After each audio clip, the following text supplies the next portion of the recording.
오늘 호세아 말씀인데요. 그 3장 1절부터 하나씩 보도록 하겠습니다.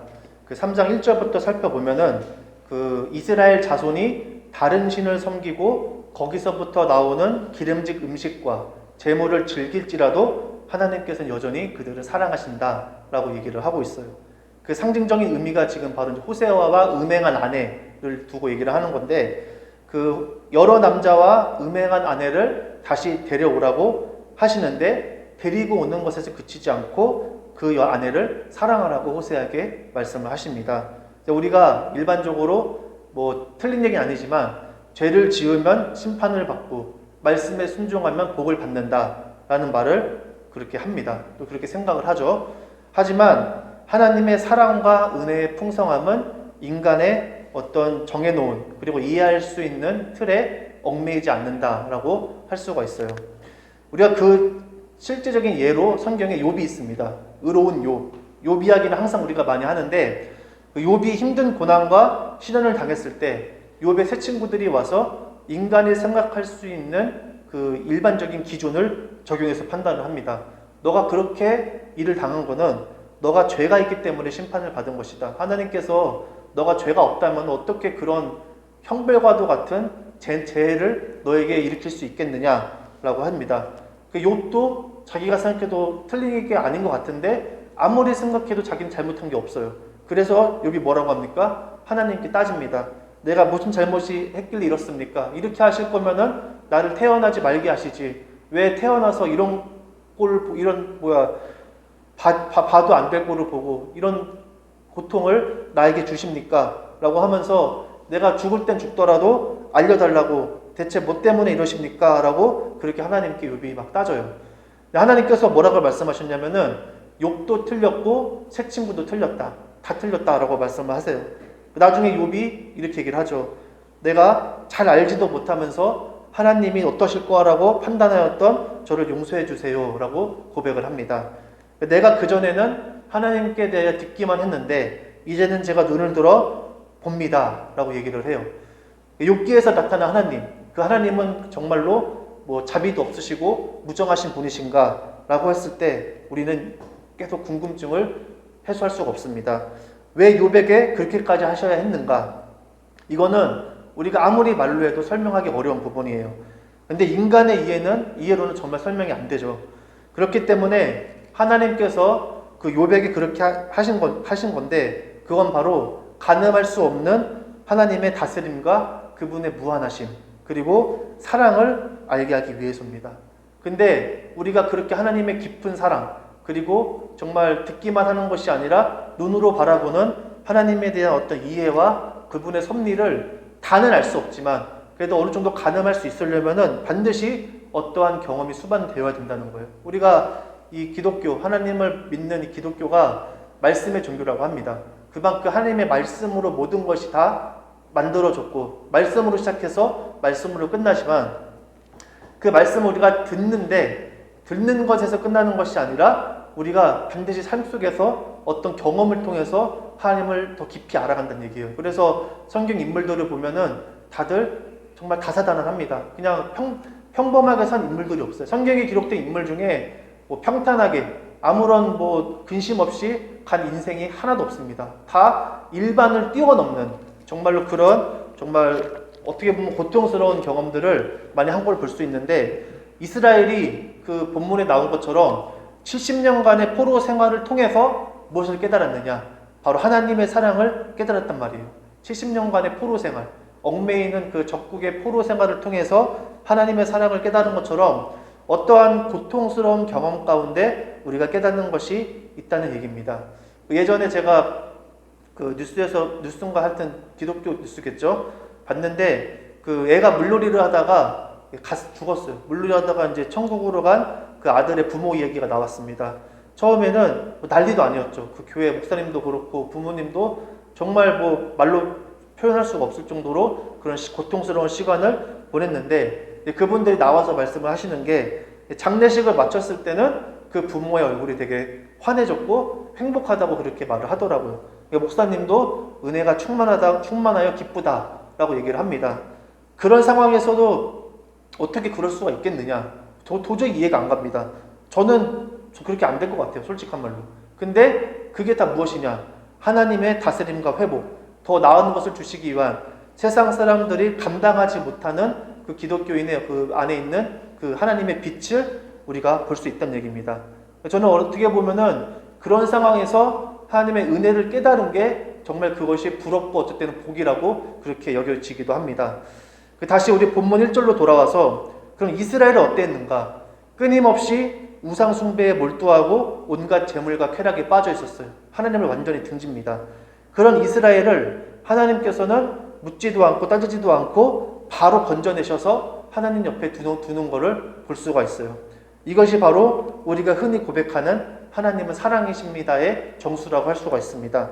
그러니까 하나님께서는 사랑받을 만한 능력도 자격도 갖추지 못한 우리를 먼저 사랑해 주셨기 때문에 우리가 이 자리에 있을 수 있다는 얘기입니다. 저도 막 그런 그런 자격, 내가 그래도 남들보다 하나님을 더 생각하고 하나님께 기도하고 그래서 하나님이, 물론 우리가 하나님께 집중하면 하나님과의 관계가 깊어지기 때문에 그 관계에서 오는 또 즐거움과 기쁨, 또 하나님께서도 관계라는 게 또 주거니 받거니 하는 겁니다. 그렇기 때문에 하나님께 나에게 주시는 확실한 것이 있지만 그것으로 인해서 내가 하나님과 관계를 맺는 수 있다는 것이 어떤 내가 하나님께 사랑받을 만한 능력과 자격이 된다는 것은 아니란 얘기예요. 우리가 알아야 될 것은 하나님께서는 죄 가운데 죽을 수밖에 없는 우리를 구원해 주실 의무는 없다는 얘기입니다. 하나님께서 우리에게 꼭 축복을 해 주셔야 되고 또 많은 잘못을 저질러도 용서해 주시고 사랑해 주셔야 할 의무는 없다는 얘기예요. 왜냐하면 하나님께서는 만물의 주인이시기 때문에 무엇이든지 마음대로 하실 수가 있습니다. 그걸 우리는 하나님의 주권이라고 얘기를 하죠. 그러나 하나님께서는 결정을 하셨어요.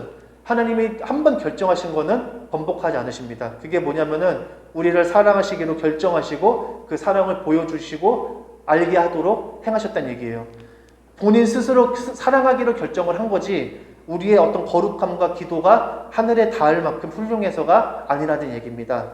그래서 사도 바울이 이렇게 얘기를 하죠. 항상 기뻐하고 쉬지 말고 기도하고 범사에 감사하라고 얘기를 합니다. 왜냐하면 하나님께서 저와 여러분들을 사랑하기로 결정을 했기 때문이에요. 그리고 하나님을 알아갈수록 그분과의 교제가 깊어질수록 내가 할 수 있는 것이 없다는 것을 점점 깨닫게 됩니다.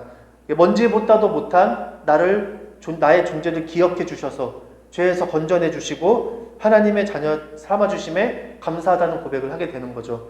그래서 여기 있는 우리 모두가 우리 스스로 우리 힘으로 하나님께 나아온 것이 아닙니다. 이건 너무나 잘 알고 있는 사실이죠. 하나님께서 우리를 불러주신 거예요. 내 마음이 하나님께로 향할 수 있도록 기쁘거나 즐겁거나 슬프거나 화나거나 어떻게 됐든 하나님을 찾게 하시고 하나님께 간구할 수 있도록 그렇게 마음의 방향을 틀어주신 것은 내 의지와 내 안에 어떤 선함이 아니라 하나님께서 우리에게 그러한 은혜를 주시기로 결정을 하셨기 때문에 우리가 그 은혜로 인해서 하나님께 나아갈 수 있다는 얘기입니다. 본문 2절을 보면은 2절에서는 뭐라고 하냐면 은 15개와 보리 한 호멜 반으로 아내를 샀다고 얘기를 해요. 이 두 개는 같은 가격입니다. 이거를 지금으로 환산을 하면 노동자의 2달치 임금에 해당하는 거예요. 그러니까 노예인 그 여종 한 사람의 값밖에 안 하는 그 값어치 없는 존재라는 거를 그 아내가 그런 존재라는 걸 뜻하는 거예요. 근데 이를 굳이 돈 주고 사왔어요. 왜 사왔냐면은 바로 나를 위해 샀다. 하나님을 위해 샀다고 얘기를 합니다. 하나님께서 왜 가치도 없는 그냥 노예와도 같은 나랑 결혼을 했으면서 다른 남자들과 음행을 하는 아내를 왜 값을 주고 사왔냐면은 그와 하나님과 우리와 사랑의 관계를 맺고 싶어 하기 때문이에요. 고린도전서 7장 23절에 보면 이렇게 말을 합니다. 너희는 값으로 사신 것이니 사람들의 종이 되지 말라라고 얘기를 해요. 하나님께서 우리를 그리스도 예수님의 피값으로 사셨다 이 얘기예요. 죄 때문에 우리가 레위기를 끝냈는데 레위기를 우리가 한번 봤으니까 알잖아요. 그렇죠? 죄 때문에 우리와 하나님의 사이에 거대한 벽이 생깁니다. 그 벽의 특징은 그 벽에 생겼다는 특징이 뭐냐면은 사랑으로부터 멀어지는 거예요. 사랑. 하나님을 사랑하고 하나님의 사랑 안에 거하고 하나님을 온전히 의지하고자 하는 그런 것들이 점점 이제 막히고 사라지는 게 거대한 벽인데, 하나님의 전적으로 우리는 의지하고 싶어도 의지할 수가 없습니다. 이 죄라는 거대한 벽이 우리를 막고 있기 때문이에요. 근데 그 상황에서 하나님께서는 우리를 향한 사랑이 무엇인지를 확실하게 보여주는 큰 일을 결정을 하십니다. 그게 바로 예수님의 죽음이에요.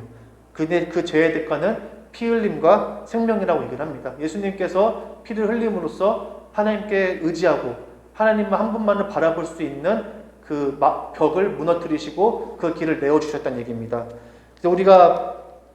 그래서 하나님의 아들이신 예수님께서 단번에 죽으심으로 죄의 문제가 해결이 됐다라는 것을 우리가 늘 항상 기억을 해야 될 필요가 있습니다. 예수님께서 우리에게 이렇게 또 말씀을 하세요. 성경에서 뭐 정확한 워딩은 아니지만 이런 의미로 항상 얘기를 하시죠. 하나님의 자녀로서 거룩하고 정결한 삶을 살아라. 진정한 자유와 평안을 누리라. 이는 내가 널 위해 대신 죽었기 때문에 가능한 것이다. 그 어떤 것도 나와 너 사이의 그 사랑을 끊을 수 없다라고 말씀을 하세요. 이 하나님의 사랑을 우리가 더 깊이 알게 해달라고 함께 간구하였으면 좋겠습니다. 그 본문 3절에서는 많은 날 동안 나와 함께 지내며 음행하지 말고 다른 남자를 따르지 말라고 얘기를 합니다. 여기서 많은 날 동안이라는 것은 호세아가 아내의 참된 변화를 기다리는 기간, 그것도 포함을 하고 또 하나님께서 이스라엘의 변화를 기다리시는 그 기간을 얘기를 하는 겁니다. 하나님께서는 우리를 무작정 심판하시고 징계하시는 분이 아니에요. 우리가 잘 아는 것처럼 먼저 말씀을 하세요. 말씀을 하시고 권면하시고 또 권면하시다가 계속 기다려 주십니다. 근데 기다려도 변화가 없을 때 최후의 조치를 취하세요. 징계라는 걸 내려주시는데 제가 늘 말씀드리는 것처럼 하나님의 징계는 징계를 위한 징계. 그 사람을 되게 아프게 하고 어디를 뭐 부러뜨려서 막 힘으로 굴복하는 그런 징계가 아니라 회복을 위한 징계라는 것을 우리가 알 필요가 있습니다. 회복을 위한 징계는 뭐냐면은 그 사람이 그 징계를 받는 기간 동안 마음이 변해서 그 하나님을 사랑하고 정말 진정으로 회개하여 하나님을 사랑하는 걸 말하는 거예요. 그것이 바로 하나님의 징계, 회복을 위한 징계라는 걸 알 수가 있는 거죠.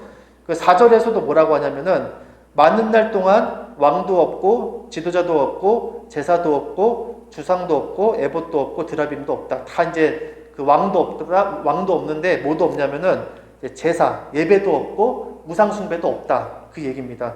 여기서 많은 날 동안이라는 것은 이스라엘이 멸망한 후에 70년간의 포로 생활을 얘기를 하는 거예요.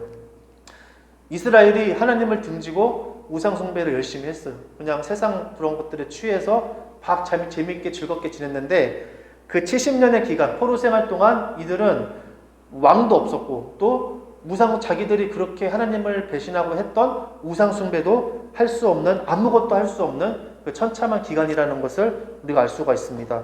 그와 동시에 그 기간 동안 이스라엘은 어떻게 됐느냐? 하나님께 정말 진정으로 참여하고 돌아올 수 있도록 그렇게 해주신 그 사랑을 깨달은 거예요. 사랑의 징계 기간이라고 할 수 있는 겁니다. 그 기간 동안 하나님께서 나를 이렇게 사랑하셨는데 우리가 그걸 깨닫지 못하고 이렇게 어리석은 행동을 해왔구나. 그 시간이 필요했던 거예요. 그래서 우리가 뭐 고난 뒤에 성숙이 있다라는 말을 합니다. 그런데 그러면서 이제 뭐 고난을 두려워하지 마라. 하나님의 선물이다. 하면서 고난을 뭐 힘들어하고 두려워하는 거를 좀 믿음이 없고 어떤 신앙의 야성이 없는 것처럼 치부하는 그런 경향이 종종 있는데 사실 고난이라는 거는 하나님께서 주시는 사랑의 징계라고 해도 괴롭고 힘들고 또 고통스럽고 피하고 싶고 두려운 게 당연합니다. 인간이라면 어쩔 수가 없어요. 그러니까 하나님께서는 각 사람에게 다양하게 말씀을 통해서든지 또 성령께서 주시는 감동을 통해서든지 오래 기다리십니다. 그럼에도 불구하고 우리가 순종하지 않거나 아니면은 사람이 무지할 때가 있어요. 내가 아무리 안다고 조심하고 깨어있으려고 몸부림을 쳐도 그 영적 무지의 사각지대가 다 있습니다. 내가 볼 수 없는 것들. 그렇게 무지해서 나의 영적 상태의 어떤 심각성을 모를 때에는 하나님께서 터치를 하십니다. 뭐 그렇다고 해서 하나님께서 이스라엘에게 부과하신 것처럼 항상 무거운 것만을 주시는 건 아니에요. 뭐 가볍게 살짝 터치하시기도 하고 아니면 무겁게 해야지만 깨닫게 하시는 경우도 있습니다. 다양해요. 하나님께서는 각 사람에게 맞게 대하시죠. 근데 어떤 상황이든 간에 하나님의 사랑으로 인한 이 고난과 시련 안에 있을 때에는 그것을 온전히 받아들이는 게 마땅합니다. 다윗도 자기가 죄를 크게 짓고 했을 때 하나님께 용서를 구했지만 어찌됐든 그 결과는 다윗이 담담히 받아들일 수밖에 없었어요. 하나님을 용서하시고 사랑해 주시지만 어떤 하나님께서 징계가 필요하다고 여기는 거에서는 우리가 그 징계를 피할 수가 없다는 얘기입니다. 우리가 그때 우리가 해야 될 것은 하나님께서 멈추실 때까지 그 상황에서 내가 할 수 있는 것들을 묵묵히 하며 하나님을 바라보며 집중할 때 우리의 그 마음이 열리고 진정한 회개가 일어나며 그런 어떤 징계의 기간이 끝나고 상황이 다시 회복이 됩니다. 다윗도 밧세바 사건 때 그 아들을 살려달라고 그렇게 기도를 했는데 아들이 죽으니까 어떻게 합니까? 다시 깨끗하게 몸을 씻고 밥을 먹었다고 얘기를 해요. 그게 뭡니까? 결과를 받아들이는 거예요. 결과를 받아들이고 지금 다윗이 해야 될 건 뭡니까? 왕으로서의 직무를 해야 돼요. 하나님이 나에게 그 이스라엘 백성들을 하나님의 말씀으로 잘 다스리라는 내 일이 있습니다. 직무가 있기 때문에 그 직무를 해야 되기 때문에 다윗이 그렇게 한 거죠. 그래서 그 과정이 지났을 때 그 전과 다른 나의 모습을 보게 된다는 얘기예요. 5절, 마지막 5절을 보면은 그 70년의 포로 기간, 징계의 시간이 끝난 후에는 반대입니다. 하나님이 이스라엘 죄악 가운데 있는 이스라엘을 하나님이 찾아서 그들을 건져 내주셨는데 그 70년의 포로 기간, 징계의 기간이 끝난 다음에는 이스라엘이 하나님을 찾고 그들의 왕 다윗을 찾는다고 얘기를 합니다. 여기서 말하는 다윗은 다윗의 후손으로 온 메시아, 바로 예수님을 가르치죠. 마지막 날에는 여호와를 경외함으로 여호와와 그의 은총으로 나아간다라고 얘기를 하고 있어요. 그러니까 징계의 목적, 하나님께서 내리시는 고난과 징계의 끝은 뭐냐면은 결국은 뭐냐? 하나님을 경외하고 하나님의 은총으로 나아가는 것. 그러니까 하나님께 진심으로 나아가게 하기 위해 하나님께서 우리 삶 속에 삶의 곳곳에 고난을 두셔서 그렇게 만드신다는 얘기입니다. 그래서 우리가 요즘은 유튜브로 많이 나오니까 이제 뭐 간증 이런 거 얘기를 들어보면은 다 그 하나님 어떤 삶의 문제 때문에 하나님을 원망하고 막 진짜 막 발버둥 치는 그런 시간 속에서 다 결국은 하나님 믿는 사람들의 그 결말은 무엇이냐? 어떻게 됐든 이전보다 더 하나님을 경외하고 하나님의 은총 앞으로 나아가게 되는 그런 결과를 볼 수가 있어요. 그 사람은 사실은 남들이 하지 않아도 되는, 그리고 남들이 일반적이지 않은 정말 특별한, 정말 무겁고 고통스러운 경험을 하였지만 그와 동시에 하나님께서 그에게 주신 그 회복의 열매는 그 전보다 훨씬 크다. 일반 사람이 그 깨닫고 알 수 없는, 누릴 수 없는 큰 것을 하나님께서 주셨다는 것을 알 수가 있습니다. 그래서 우리가 그렇게 되면은 하나님을 경외하고 예수님과 동행하며 살아갈 수가 있다는 거예요. 그러니까 우리가 아무리 좋은 얘기, 좋은 말을 해도 그것이 그냥 되지가 않습니다. 어떠한 반드시 계기가 있어야 되고 경험이 있어야 되는데 그 경험을 통해서 하나님을 더 알게 되고 그분의 사랑의 깊이와 넓이가 얼마나 큰지를 깨닫게 된다는 얘기예요. 그래서 하나님과의 깊은 교제가 없는 많은 사람들이 있습니다. 그런 사람들이 뭐 다는 아니지만 하는 얘기들이 뭐 하나님을 떠나면 자유로울 것 같고 행복할 것 같다고 얘기를 해요. 또 예배드리고 기도하며 말씀에 또 순종하려고 하는 그런 생활, 그런 것들이 어떤 자유와 나의 의지가 억압되고 얽매이는 듯한 삶을 살아가는 느낌을 준다고 얘기를 합니다. 하지만 진실은 그렇지가 않죠. 거짓의 압이라고 일컫는 이 마귀는 특징이 뭐냐면은 진실을 보지 못하게 만듭니다. 그 유혹을 해요. 진실을 못 보게 하고 거짓된 것을 진실로 믿게 만들려고 하는 그 능력이 있습니다. 마귀는. 아담과 하와도 그렇잖아요. 그렇죠? 그 선악과 먹지 말라고 했는데 그 먹지 말라는 하나님의 진실을 거짓으로 바꾸잖아요. 먹으면 하나님처럼 된다 라는 그런 이상한 말. 그래서 마귀는 우리가 진실을 못 보게 만들어요. 거짓을 진실로 믿게 하고 계속 거짓된 삶, 거짓된 것을 쫓게 만든다는 얘기죠. 그래서 결국에는 뭐냐? 영원하지 않은 것들에 몰두하게 만듭니다. 우리에게 진실은 영원한 거예요. 영원한 것은 하나님의 약속입니다. 그러니까 하나님의 약속에 몰두하지 않고 잠깐 있다 없어지는 거. 그것이 진실이라고 믿게 만들고 그것을 자꾸 쫓아가게 만드는 게 마귀의 특징이에요. 그래서 인간의 그 끝없는 욕심의 굴레에 가둬버리는 겁니다. 끊임없이 가지고 채우는데 삶의 에너지를 쏟아붓게 만드는 거죠. 여기에 우리가 진정한 자유가 있다고 생각을 하는지 생각을 해봐야 됩니다. 이게 마귀의 종노릇하는 삶이에요. 분주하고 바쁘게 만드는 거. 특히 요즘 같은 시대는 더 그렇잖아요. 그렇죠? 나의 심령을 돌아볼 시간과 여유를 갖게 못 만드는 겁니다. 그러니까 분주하고 어떤 바쁘지가 않으면은, 그리고 분주하고 바쁘다고 해도 계속 거기에 이제 빠져들게 만드는 그런 것들이 마귀의 전략 중 하나라는 우리가 알고 있다면은, 그리고 그 하나님께 그것을 간구한다면 우리가 충분히 우리가 깨어서 기도할 수가 있는 거죠. 또한 어떤 나의 지식과 총명함에 취하여 또 그것만이 전부인 줄 착각하게 만들기도 합니다. 그리고 이런 것들은 정말 많은 사람이 경험을 해요. 저도 마찬가지예요. 그러니까 모든 것을 논리적으로 또 이성적으로 설명하고 그렇게 하려고 하는 이 시대 속에서 하나님과 나의 관계도 논리적으로, 그리고 논리적으로 이성적으로 설명하고 규정하려고 합니다. 관계를. 근데 하나님과의 사랑은 그렇지가 않아요. 논리와 이성을 뛰어넘는 게 사랑의 관계입니다. 논리와 이성을 뛰어넘는다는 것은 그 논리와 이성을 무시한다는 게 아니라 논리와 이성을 딛고 거기에 얽매이지 않고 그것을 뛰어넘는 게 하나님과의 그 사랑의 관계라는 것을 우리가 기억을 해야 될 필요가 있다는 거예요. 그러니까 내가 이해되지 않고 뭔가 납득이 안 되면은 하나님과의 관계가 막히는 그런 것들을 우리가 이제 좀 바라볼 필요가 있다는 얘기입니다. 또 그것이 이치에 맞는 듯 보이지만 우리는 인간이기 때문에 반쪽밖에 못 본 상태에서 그것이 전부인 줄 착각하는 경우가 있습니다. 그래서 누구나 다 이런 경험을 하셨을 거예요. 저도 마찬가지지만 다 아는 것처럼 다 얼마나 하나님 앞에 제가 그런 잘못된 판단, 잘못된 생각을 했는지를 몰라요.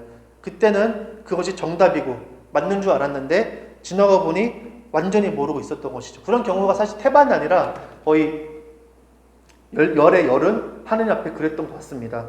그런 상황에서 우리가 깨닫게 됐을 때 나올 수 있는 고백이 바로 욥기에 있는 말씀의 고백이라고 생각을 해서 제가 한번 읽어드리도록 하겠습니다.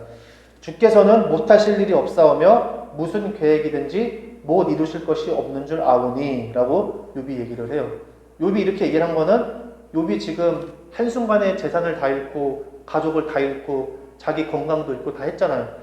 근데 누구나 사람이라면은 그 정도로 망가지면은 끝이라고 생각을 합니다. 이 정도에서는 회복할 수 없다. 이건 끝난 거다.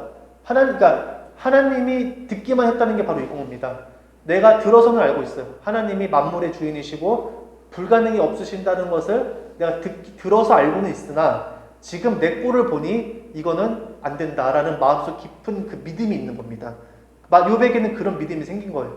그런데 지금 욥이 뭐라고 합니까? 주께서는 못하실 일이 없사오며 무슨 계획이든지 뭘 이루실 것이 없는 줄 아오니 라는 것은 상황이 어떻든 간에 그건 중요한 게 아니라 하나님은 반드시 어떤 상황이든지 하나님께서 원하시는 것으로 이루신다라는 욥이 새로운 그 믿음을 가지고 고백을 하는 걸 볼 수가 있어요.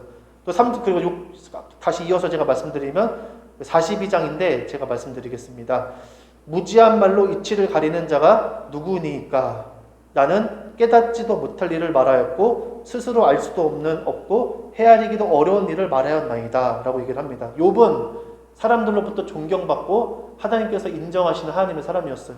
근데 욥이 자기를 가리켜 뭐라고 합니까? 무지한 말로 이치를 가리는 자가 누굽니까? 아무것도 알지도 못하면서 무엇이 옳고 그름을 말했던 자, 그게 바로 자기라는 거예요. 자기가 하나님 앞에 그랬고 나는 깨닫지도 못한 일, 내가 사실 그걸 모르면서 하나님께 말하였고 스스로 알 수도 없고 헤아리기도 어려운 일을 말하였나이다. 이거는 욥에게 닥친 그 상황이 욥이 자기가 판단하고 그 일을 자기가 이해한 대로 해석해서 하나님께 자신 있게 얘기를 했다는 겁니다. 욥이 그래서 그 지금 고백을 하는 거예요. 그럼 마지막으로는 욥이 이렇게 고백을 하죠. 내가 말하겠사오니 주는 들으시고 내가 주께 묻겠사오니 주여 내게 알게 하옵소서. 이 말은 같은 얘기입니다. 주님 제가 그냥 듣겠습니다. 말하겠사오니 주님 들어주시고 제가 주님께 물어보겠으니 내게 말하여 주십시오. 그러니까 하나님의 말씀에 제가 귀를 기울여 듣겠습니다. 저는 아무것도 사실 몰랐고 아는 척한 거고 제가 하나님 앞에 하지 못할 일을 했습니다. 오로지 듣겠으니 하나님 말씀하여 주십시오라고. 우리가 봤을 때 욥은 엄청난 신앙적으로 훌륭한 사람이었지만 욥만은 알고 있었던 거예요. 하나님과의 그 어떤 인생의 사건을 통해서 하나님과의 관계 속에서 내가 정말 하나님 앞에 정말 아무것도 모르는데 너무 그런 얘기를 했구나. 하나님을 내가 다 안다고 생각했지만 하나도 몰랐구나 라고 깊은 회개를 하면서 하나님께 더 가까워지는 그런 것을 볼 수가 있습니다. 그래서 우리가 이런 욥의 말씀을 우리가 접했을 때 그러면 우리는 수동적으로 하나님 앞에 그냥 가만히 있어야 돼, 듣기만 해야 되느냐? 그렇지가 않습니다. 5절, 우리 본문 5절 마지막 말씀처럼 하나님을 경외하고 또 하나님의 사랑 안에 거하며 그 사랑을 향해 나아간다면은 오늘 하루를 주신 것에 감사하며 우리가 최선을 다해 살아갈 수가 있다고 얘기를 할 수 있습니다. 그러니까 하루하루 최선을 다할 뿐이지 내일 일은 내일 걱정하라는 주님의 말씀을 우리가 믿기 때문에 하나님께 맡길 수가 있는 거죠. 하나님께서 맡겨주신 일에 우리가 최선을 다한다면 예수님께서도 말씀하셨잖아요. 작은 일, 우리가 하루에 주어진 일을 사실 작은 일이라고 생각하고 미래에 내가 꿈꾸는 어떤 큰 일을 할 때 그것이 내 인생의 목표가 달성되고 삶에 대한 어떤 삶의 이유가 거기서 나온 삶의 이유를 거기서 달성하는 거라고 여기기도 합니다. 하지만 우리가 성경에 보면 예수님께서 하신 말씀이 적은 일을 한 자에게 큰 일을 맡긴다고 말씀을 하셨고 내일 일은 내일 염려는 내일 해도 족하다. 그러니까 주어진 하루에 작은 일에 충성하는 사람이 그것이 하나님의 자녀다. 왜냐하면 미래에 대한 모든 것을 하나님을 믿고 맡겼기 때문에 하나님의 자녀는 반드시 그럴 수가 있고 그렇게 해야만 한다라고 얘기를 하고 있습니다. 하나님은 왜 그런 말씀하셨느냐?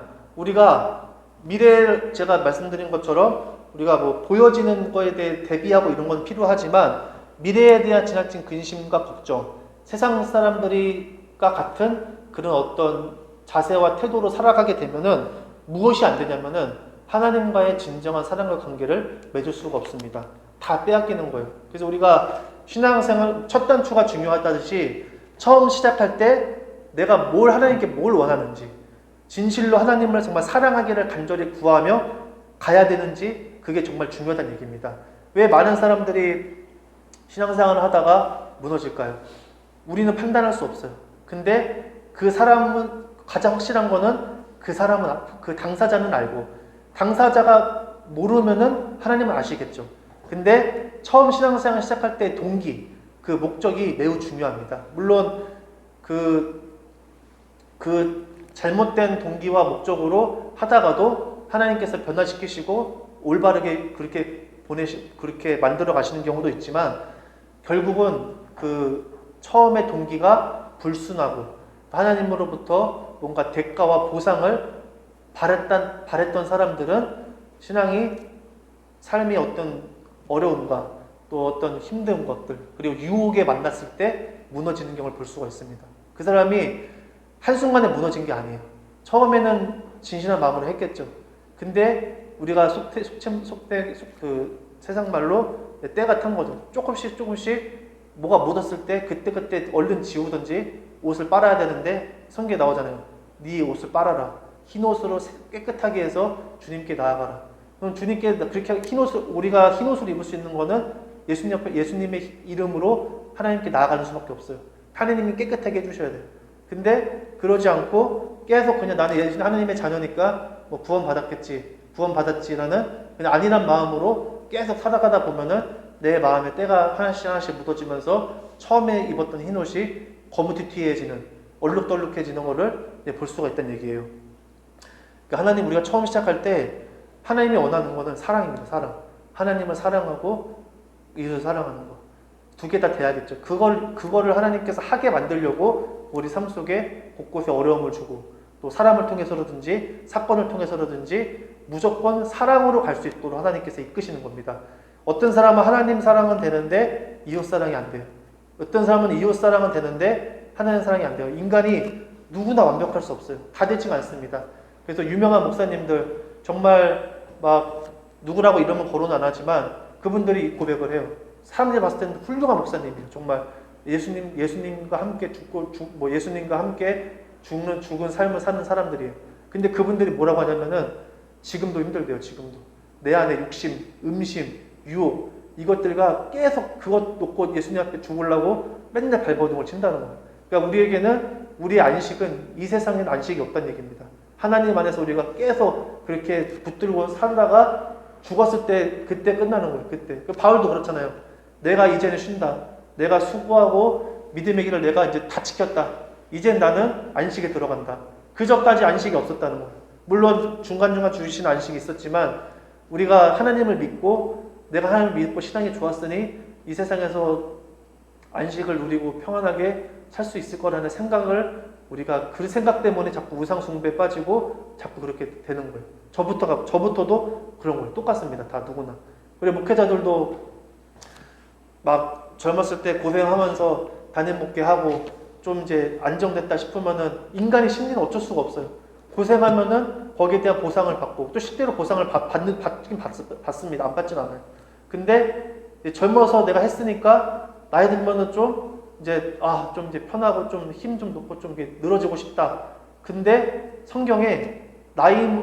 성경에서 하나님이 등장시키는 인물 중에 나이 먹고 늘어지게 산 사람은 없습니다. 없어요. 다 하나님 붙들게 하나님이 만드셨습니다. 야곱도 말년에 뭐 일은 안 했지만 아들 죽은 줄 알고 그 마음을 안고 살았잖아요. 끝까지.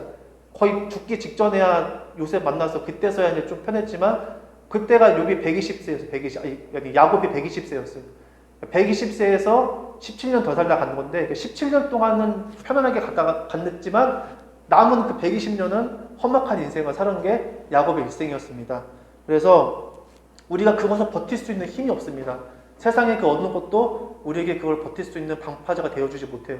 오직 하나님의 사랑 안에 거할 때 하나님께서 무엇을 말씀하시는지 내가 귀 기울여 듣고 마음에 새길 때 그때 우리가 그것만이 우리를 버티게 하는 거지 다른 거는 우리가 할 수가 없고 또 하나님의 사랑 안에 있을 때 우리가 그리스도인의 능력이 나타납니다. 우리가 사랑하는 거 그리고 그 하나님의 그 성령의 열매들이 있잖아요. 그런 또 성품의 변화 이런 것들이 하나님의 사랑 안에만 있을 때만 가능하지 그러지 않고 듣기만 해서는 우리가 할 수가 없다. 그걸 욥이 그런 엄청난 사건을 통해서 그렇게 깨닫고 고백을 한 겁니다. 그래서 성경은 우리에게 완전한 사랑의 관계를 이룰 수 있는 그리스도 안에 있으라고 계속 얘기를 하고 있습니다. 그런 온전한 진실한 관계 속에서 바라는 것이 하나님과 나 사이에 예수님 안에 있는 내가 바라는 것이 고작 세상적인 것들이라면은 세상에서 그게 가장 불쌍한 거라고 성경이 얘기를 해주고 있어요. 그래서 우리가 각자 스스로 나는 진정 하나님과 사랑의 관계 속에 놓여 있는가를 한번 고민을 해보았으면 좋겠습니다. 우리가 보통 힘든 시기를 보낼 때 회개를 하고 내가 뭐 잘못한 것이 없는지 돌아보기도 합니다. 근데 우리가 거기서 끝나면은 하나님이 되게 두렵고 공포스러운 존재로 끝날 수 있어요. 하나님이 나에게 벌을 내리셨구나. 그게 아니라 그 시기 가운데 그 보내고 난 후에 하나님의 사랑을 깨닫기를 바랍니다. 분명히 나의 어떤 그 시간 속에서는 하나님의 사랑이 담겨져 있어요. 그거는 좀 지나야지 알 수가 있습니다. 그 당시는 모르지만 지나야 알 수 있다는 거죠.